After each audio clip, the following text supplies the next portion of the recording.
مسیح کے خوبصورت بابرکت نام میں آپ سب کو سلام۔ آج بائبل مقدس میں سے ہم کلمہ شیما یہودیوں کا یہ کلمہ ہے، اور موسیٰ نبی نے خدا کی کلام کو جب ریسیو کیا، اور استثنا کی کتاب میں سے آج ہم سیکھیں گے کلمہ شیما کیا ہے اور اس کا دینے کا مقصد کیا، اور آج موجودہ دور میں ہمارے لیے بھی یہ کتنی اہمیت کا حامل ہے۔ تو کلام خدا میں سے پرانا عہد نامہ استثنا 6 باب اور اس کی 4 آیت خدا کے کلام سے میں پڑھوں گا۔ لکھا ہے، سن اے اسرائیل، خداوند ہمارا خدا ایک ہی خداوند ہے، تو اپنے سارے دل، اپنی ساری جان اور اپنی ساری طاقت سے خداوند اپنے خدا سے محبت رکھ، اور یہ باتیں جن کا حکم آج میں تجھے دیتا ہوں تیرے دل پر نقش رہیں، اور تو ان کو اپنی اولاد کے ذہن نشین کرنا، اور گھر بیٹھے اور راہ چلتے اور لیٹتے اور اٹھتے وقت ان کا ذکر کیا کرنا۔ خداوند کے پاک کلام کا پڑھا اور سنا جانا ہمارے لیے باعث سے برکت ہو۔ استثنا کی کتاب، اس کا لفظی مطلب ہے ریویژن، دہرائی، اور کوہ سینا پر موسیٰ نبی کو، جو اسرائیل کا بہت عظیم بڑا لیڈر ہوا، 10 کمانڈز جو شریعت دی گئی، اس شریعت کی دہرائی یہاں پر کی گئی ہے، ریویژن کیا گیا ہے۔ استثنا کا لفظی مطلب ہی ریویژن ہے، اور یہاں پر یہ موسیٰ کا اسے آخری الوداعی خطاب کہہ لیں، لاسٹ سرمن کہہ لیں، آخری خطبہ کہہ لیں، اور اس نے وصیت کی ہے بنی اسرائیل قوم کو، اور ساتھ ہی کلمہ شیما پر ہم آج سیکھیں گے روشنی اور اس کی اہمیت پر غور و خوض کریں گے، اور روشنی اس پہ ڈالیں گے کہ یہودیوں کی یہ پہلی دعا بھی کنسیڈر کی جاتی ہے، سمجھی جاتی ہے، اور یہودی دن میں سے 2 دفعہ پڑھتے ہیں، اور ان کا بلیو، ان کا ایمان ہے کہ جب تک کلمہ شیما ہماری زندگیوں اور ایمان کا لنگر ہے، اس وقت تک کوئی قوم، دنیا کی کوئی قوت طاقت ہمیں شکست نہیں دے سکتی۔ اب یہ کلمہ شیما کیا ہے، پھر میں ایک دفعہ پڑھ دیتا ہوں۔ سن اے اسرائیل، خداوند ہمارا خدا ایک ہی خدا ہے،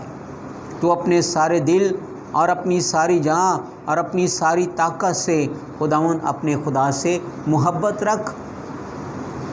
یہاں پر پہلا لفظ جو استعمال ہوا کلمہ شیما، سن کے لیے، یہاں پر اس کا گریک میں جو ہم ڈیپلی اس کے میننگ پر غور کرتے ہیں تو محض سننا ہی نہیں بلکہ فل کنسٹرکشنز کے ساتھ اور پوری اٹینشن کے ساتھ، پوری توجہ کے ساتھ، بے غوری سے نہیں، یا جسٹ لاپرواہی سے سننا نہیں، بلکہ بڑے دھیان و گیان کے ساتھ سننا ہے، فل اٹینشن کے ساتھ سننا ہے۔ تو یہاں پر ایسا بھی نہیں کہ ایک کان سے سنا دوسرے کان سے نکال دیا، نہیں، بلکہ دھیان سے، فوکس، پوری توجہ سے سننا، اور ساتھ ہی یہاں پر محض سننا ہی نہیں کافی، بلکہ اسے اوبے کرنا، اس پر عمل کرنا، کہ جو سنا ہے اسے اپنی زندگی میں اپنانا بھی، پریکٹیکل لائف۔ تو اس وقت سے وہ اس طرح سنتے تھے، بڑے غور سے، بڑی فکر سے، بڑی توجہ سے، اور ساتھ ہی خدا کے حکم و شریعت پر وہ آج بھی اوبے کرتے ہیں، عمل کرتے ہیں۔ اور پھر کہا گیا خداوند ہمارا خدا ایک ہی خداوند ہے، یہاں پر گریک ورڈ ایکڈ، جس کا لفظی مطلب ہے کہ ایک خدا، اونلی ون، یا لاسانی، یکتا، بے مثال، قادر مطلق، اقتدار اعلیٰ، اختیار کل، اس کی مانند یعنی نہ آسمان پر نہ زمین پر اس جیسا کوئی ہے ہی نہیں، وہ خوبصورت، اور اس کی مانند، اس کے برابر کوئی نہیں۔ تو یہ ان کا یہودیوں کا بلیو اور پھر ان کو یہ کہا گیا کہ تو اپنے سارے دل یعنی اپنی پوری شخصیت، اپنے کردار، اپنی قوت، طاقت سے، عقل سے، اپنے پورے دل سے خدا سے محبت رکھ، آدھے دل سے نہیں، ہاف دل سے نہیں، جیسے آج لوگ ہم دیکھتے ہیں کہ آدھا دل شیطان کو دیا، آدھا خدا کو دیا۔ دنیا دار لوگ یا بہت سارے ایسے بلیورز بھی، تو گویا یہاں پر ابھی ہم اس بات پر غور کریں گے کہ کلمہ شیمہ دینے کا مقصد کیا تھا۔ موسیٰ کے سامنے بہت سارے چیلنجز تھے نیو جنریشن کے لیے، نئی نسل کے لیے۔ تو پہلا مقصد موسیٰ کا یہ تھا کہ نئی نسل، نئی پشت یہ خدا کے کلام کو یاد رکھیں، خدا کے قوانین کو، شریعت کو یاد رکھیں، کیونکہ ان کے ارد گرد بہت ساری بت پرست قومیں بستی ہیں اور مذہبی تعصب قسم کے لوگ ان کے بے دین لوگ ان کے درمیان بستے ہیں۔ لہٰذا انہیں چاہیے کہ وہ خدا کے کلام کو اپنے دل میں ایسے رکھیں، کیونکہ اگر وہ خدا سے دل سے محبت کریں گے اور خدا دین پھر ان کو سرفرازی، برکت، ترقی، خوشحالی دے گا، اور وہ ان کو ملی۔ دوسرا مقصد یہ تھا کہ اگلی نسل، نئی نسل، نیو جنریشن میں خدا کا کلام فیڈ کر دیا جائے، منتقل کیا جائے، وہ اپنے دل نشین اس کلمہ کو کر لیں۔ اور دل نشین کے لیے جو گریک ورڈ استعمال ہوا، اس کا مطلب کہ تکھا کر دینا، تیز کر دینا، جیسے چاقو یا چھری کو تیز کیا جاتا، نوکدار بنایا جاتا ہے، اسی طرح اس قدر خدا کا کلام ان کے اندر آ جائے کہ وہ کلام میں ایکسپرٹ ہوں اور وہ خدا کے کلام سے بھرے ہوئے ہوں، خدا کا کلام ان کے دل میں بس جائے۔ تیسرا مقصد یہ، لیکن اس سے پہلے قضات 2 باب 10ویں آیت آپ پڑھیے کہ جب پھر کوئی خدا کے حکموں کو نہیں مانتے تو ہم سب جانتے ہیں کہ وہ ایسے لوگ جو خدا کی پرواہ نہیں کرتے، خدا سے محبت نہیں کرتے، وہ خدا کے جو منکر ہو جاتے، بے دین عیش و عشرت میں پڑ جاتے ہیں، وہ خدا پھر ان پر سزائیں لاتا ہے، وبائیں لاتا ہے، آفتیں لاتا ہے۔ اب کلمہ شیمہ کا تیسرا مقصد یہ تھا کہ وہ اپنی زندگی میں، اپنی روزمرہ معاملات میں اول درجہ خدا کو دیں، اولیت خدا کو دیں۔ تو عزیزو، اسی طرح آج موجودہ دور میں کلمہ شیمہ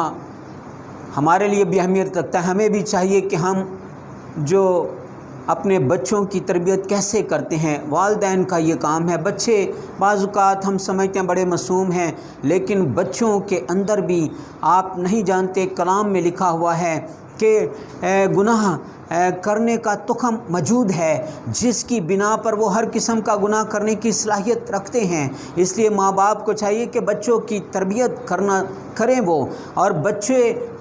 جب کبھی اپنی منمانی کرتے ہیں تو ان کو روکا ٹوکا جائے۔ اور کبھی کیا کوئی ماں باپ ایسا کرے گا کہ بچہ اگر کہ مجھے چھری چاہیے، چاقو چاہیے، میں نے اس سے کھیلنا ہے، تو آپ اسے دے دیں گے؟ ہرگز نہیں۔ بچے اپنی منمانی کرتے ہیں، اپنی ضد کرتے ہیں، ہر درمی پہ، سرکشی پہ، غصے میں آ جاتے ہیں، بغاوت کرتے ہیں، نافرمانی کرتے ہیں۔ تو ہمیں ہر ایک بات ان کی ضد کو پورا نہیں کرنا، بلکہ ہمیں بچوں کو بائبلی اصولوں کے مطابق ان کی پرورش کرنی ہے۔ امثال 22 باب میں لکھا ہے 6 آیت، لڑکے کی اس راہ پر تربیت کر جس پر اس نے جانا ہے۔ بہت ساری جگہوں پر لکھا ہے کہ اگر تو اسے چھڑی سے اس کی تنبیہ کرتا، ملامت کرتا، نصیحت کرتا، اسے سکھاتا، اسے ٹرینڈ کرتا ہے، تو چھڑی سے وہ مر نہیں جائے گا، بلکہ وہ سدھر جائے گا، بہتری آئے گی۔ اور اس کے پیچھے مقصد ماں باپ کا بچوں کو بھی یہ یاد رکھنا چاہیے کہ وہ اگر سزائیں دیتے ہیں، پنشمنٹ دیتے ہیں، تو وہ ان کی بہتری کے لیے، ان کی بھلائی کے لیے، کہ وہ غلط راستوں پر نہ چلیں۔ یہ ان کی محبت ہوتی ہے ماں باپ کی بچوں سے۔ اور اکثر اسکول میں ہم بچوں کو یہ بتاتے ہیں کہ استادوں کی مار پھولوں کے ہار۔ کبھی کبھی وہ ہماری اچھائی بہتری کے لیے ہمیں سزائیں بھی دیتے ہیں، ہمیں برداشت کرنا چاہیے بچوں کو کہ وہ سیکھیں، اور بچوں کو قوانین کی پیروی کرنا وہ سیکھیں، یہ قبول کریں۔ بچے کبھی مذمت پر، مخالفت پر اتر آئیں تو ان کے پیچھے محبت اپنی ظاہر کریں اور بتائیں کہ ہم یہ تیری بلائی کے لیے، بہتری کے لیے بیٹا کرتے ہیں کہ تو کسی بری راہوں پر نہ چل پڑے۔ تو عزیزو، آج موجودہ دور میں بھی ہمیں اپنے بچوں کو ان کی صرف محض ضدیں نہیں پوری کرانی، اور کبھی کبھی وہ اپنی منمانی کرنے کی کوشش کریں تو ہمیں جو ہے کوشش کرنی ہے کہ ہم جو ہے ان کو بائبل کے مطابق ان کی پرورش کریں، ٹریننگ کریں، ان سے محبت کریں اور محبت کے وسیلے ان کو قوانین سکھائیں، خدا کے کلام سے وہ محبت کریں، تاکہ جب وہ کلمہ شیمہ یا خدا کے کلام پر وہ عمل کریں گے، غور کریں گے، ان کی زندگی میں برکتیں آئیں گی، تازگی آئے گی، سرفرازی آئے گی، ترقی آئے گی، خوشحالی آئے گی، اور خدا کو اپنی زندگی میں جب وہ اولیت دیں گے اور خدا سے جب وہ گہرے طور پر محبت کریں گے اور خدا کے قوانین کی جب وہ پیروی کریں گے تو وہ کبھی زندگی میں ناکام نہیں ہوں گے، بلکہ ہمیشہ کامیابی ان کے قدم چومے گی۔ خدا اس کلام کے وسیلے ہم سب کو برکت دے، آمین۔